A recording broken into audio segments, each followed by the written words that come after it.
जय हिंद दोस्तों। आज के इस वीडियो में मैं आप सबसे बात करूंगा बिहार शिक्षक भर्ती टीयर 2 के कट ऑफ के विषय में कि क्लास 9 to 10 वाले बच्चों का कट ऑफ क्या रहने वाला है। इस वीडियो में मैं जो आपको कट ऑफ बताऊंगा, पूरे एनालिसिस के बाद, बहुत सारे बच्चों से बात करने के बाद जो हमें जानकारी प्राप्त हुई है, जो हमें डाटा प्राप्त हुआ है, उस डाटा के आधार पर मैं आपको कट ऑफ बताने वाला हूँ। और इस वीडियो में मैं सभी सब्जेक्ट का कट ऑफ बताऊँगा कि क्लास 9 to 10 वाले बच्चों का कट ऑफ क्या रहने वाला है, हिंदी का कट ऑफ क्या रहेगा, सामाजिक विज्ञान का कट ऑफ क्या रहेगा, मैथ का कट ऑफ क्या रहेगा, विज्ञान का कट ऑफ क्या रहने वाला है। उसके साथ ही साथ मैं यह भी बताऊंगा कि वो कौन कौन से कारण हैं जिसकी वजह से आपका कट ऑफ कम रहने वाला है और कितने नंबर पे आपको जॉब मिल जाएगा। मैं उम्मीद करता हूं कि आप सभी लोग इस वीडियो को लास्ट तक अवश्य देखेंगे। यदि आपको यह वीडियो अच्छा लगे तो आप इस वीडियो को लाइक कर सकते हैं, अपने दोस्तों के साथ इस वीडियो को शेयर अवश्य कीजिएगा।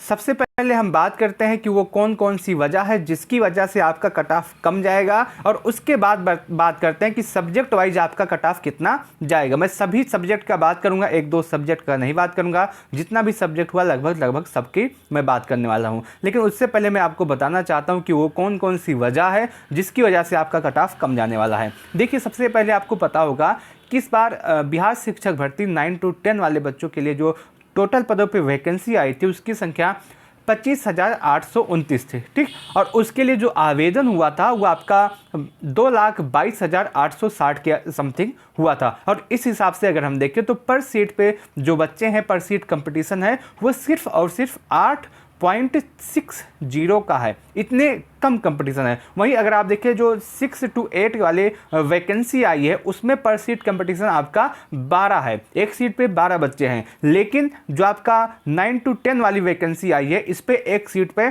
सिर्फ और सिर्फ 8.6 बच्चे हैं। आप इसको 9 मान लीजिए, आप कम मानिए, ठीक है, आप इसको 9 मान लीजिए, कम ना मानिए। लेकिन जो जितने बच्चे आवेदन किए हैं, लगभग 2,22,860 बच्चे आवेदन किए हैं। ये तो जरूरी नहीं है ना कि सभी बच्चों ने एग्जाम दिया होगा। और मैं आपको यह भी बता दूं, मैंने आपको एक डाटा दिखाया था, फिर से आपको बता दूं, लगभग 20 से 22% बच्चे ऐसे हैं जो एग्जाम नहीं दिए हैं, एग्जाम अपना स्किप कर दिए हैं। तो वो भी बच्चे तो कम हो गए। आपकी पर सीट कंपटीशन 8.6 की है, और लगभग जब 20 से 22% बच्चे अपना एग्जाम नहीं दिए हैं तो ऐसे में आपका कंपटीशन और भी कम हो जाता है। लगभग आप यह मान के चल सकते हैं कि एक सीट पे 7 या उससे भी कम कंपटीशन अब रहने वाला है।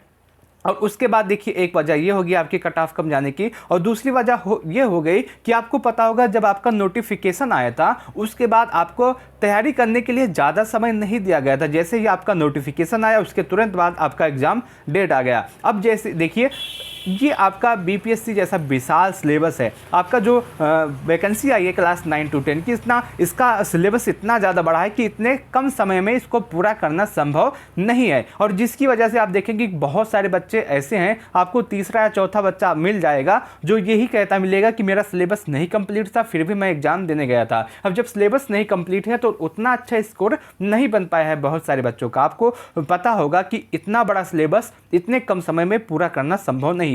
उसी बच्चे का सिलेबस पूरा होगा जो पहले से ही तैयारी कर रहा होगा, किसी और एग्जाम की तैयारी कर रहा होगा, इसका नोटिफिकेशन आ गया है तो इसमें भी अपना आवेदन कर दिया होगा। बाकी बहुत सारे बच्चों का, लगभग आप मान के चल सकते हैं 60 से 70% बच्चों का सिलेबस ही नहीं कंप्लीट था।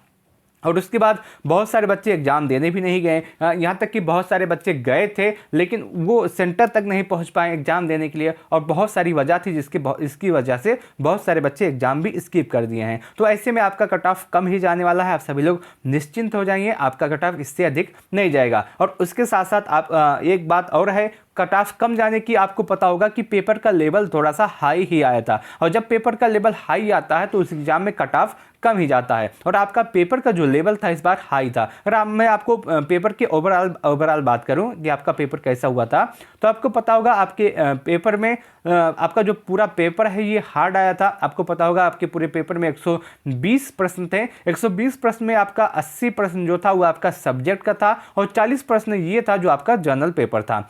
जो आपका सब्जेक्ट वाला पेपर था ये आपका हार्ड आया था, बहुत ही अच्छा पेपर था, लेकिन जो आपका जनरल पेपर था आप इसको मॉडरेट टू हार्ड कह सकते हैं, क्योंकि सभी बच्चे उतनी तैयारी करते ही करते हैं। लेकिन जो आपका पेपर हुआ था, जो आपका सब्जेक्ट वाला पेपर था, ये आपका टफ आया था। वहीं पूरे ओवरऑल पेपर की तुलना करें पिछले वाले पेपर से, तो पिछले वाले पेपर से आपका पेपर हाई ही आया था। ठीक है, अब बात करते हैं कट ऑफ के विषय में कि सब्जेक्ट वाइज आपका कट ऑफ कितना जा सकता है, आपको सिलेक्शन लेने के लिए कितने नंबर की आवश्यकता पड़ने वाली है सब्जेक्ट वाइज। सबसे पहले मैं बात करूंगा साइंस सब्जेक्ट की कि साइंस सब्जेक्ट से कट ऑफ आपका क्या रह सकता है। मेल कैंडिडेट की अगर मैं बात करूं, यदि आप यूआर हैं और आपका स्कोर मेल कैंडिडेट के लिए साइंस सब्जेक्ट से 70 से 65 के आसपास बन रहा है तो आप बिल्कुल सेफ है, इतने नंबर पर आपको जॉब मिलने की पूरी संभावना है। यदि आप EWS हैं और आपका स्कोर 65 से 70 के आसपास है तो आप बिल्कुल सेफ हैं। यदि आप BC हैं और आपका स्कोर 67 से 72 के आसपास है तो आप सेफ हैं। यदि आप EBC हैं और आपका स्कोर 62 से 65 के आसपास है तो आप 100% सेफ रहने वाले हैं।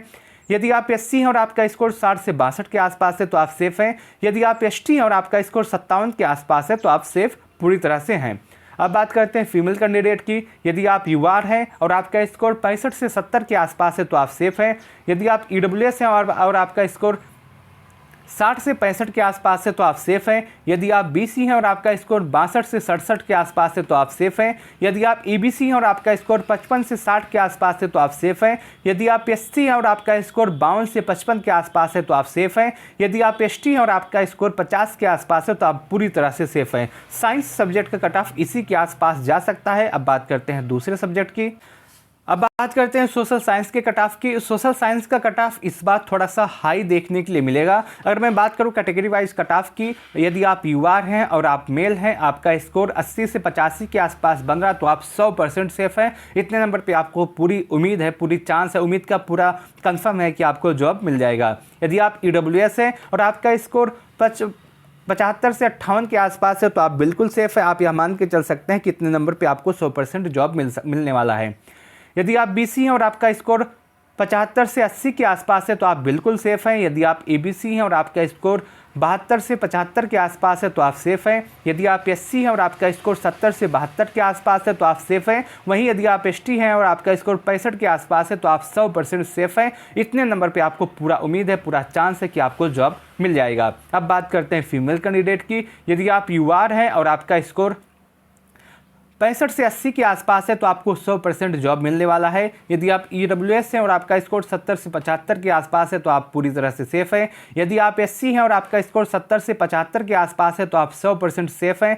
यदि आप EBC हैं और आपका स्कोर 65 से 70 के आसपास है तो आप सेफ हैं। यदि आप SC हैं और आपका स्कोर 65 से 72 के आसपास है, 65 से 72 के आसपास है तो आप सेफ हैं। और यदि आप ST हैं और आपका स्कोर 60 के आसपास है तो आप 100% सेफ हैं। इतने नंबर पे आपको जॉब मिल जाएगा, आपको कोई भी दिक्कत नहीं होने वाला है। अब बात करते हैं मैथ के कट ऑफ की कि मैथ वाले बच्चों का कट ऑफ क्या रहने वाला है। सबसे पहले बात करता हूं मेल कैंडिडेट की। यदि आप यूआर हैं और आपका स्कोर 72 से 75 के आसपास है तो आप 100% सेफ हैं। यदि आप EWS हैं और आपका स्कोर 65 से 70 के आसपास है तो आप सेफ हैं। यदि आप BC हैं और आपका स्कोर 67 से 72 के आसपास है तो आप सेफ हैं। यदि आप EBC हैं और आपका स्कोर 62 से 65 के आसपास है तो आप 100% सेफ हैं। यदि आप SC हैं और आपका स्कोर 60 से 62 के आसपास है तो आप सेफ हैं। यदि आप ST हैं और आपका स्कोर 57 के आसपास है तो आप सेफ हैं। वहीं बात करते हैं फीमेल कैंडिडेट की। यदि आप यूआर हैं और आपका स्कोर 65 से 70 के आसपास है तो आप बिल्कुल सेफ हैं। यदि आप EWS हैं और आपका स्कोर 60 से 65 के आसपास है तो आप सेफ हैं। यदि आप BC हैं और आपका स्कोर 62 से 67 के आसपास है तो आप सेफ हैं। यदि आप EBC हैं और आपका स्कोर 55 से 60 के आसपास है तो आप सेफ हैं। यदि आप SC हैं और आपका स्कोर 52 से 55 के आसपास है तो आप सेफ हैं। वहीं यदि आप ST हैं और आपका स्कोर 50 के आसपास है तो आप सेफ हैं। मैथ वाले बच्चों का कट ऑफ इसी के आसपास रहने वाला है।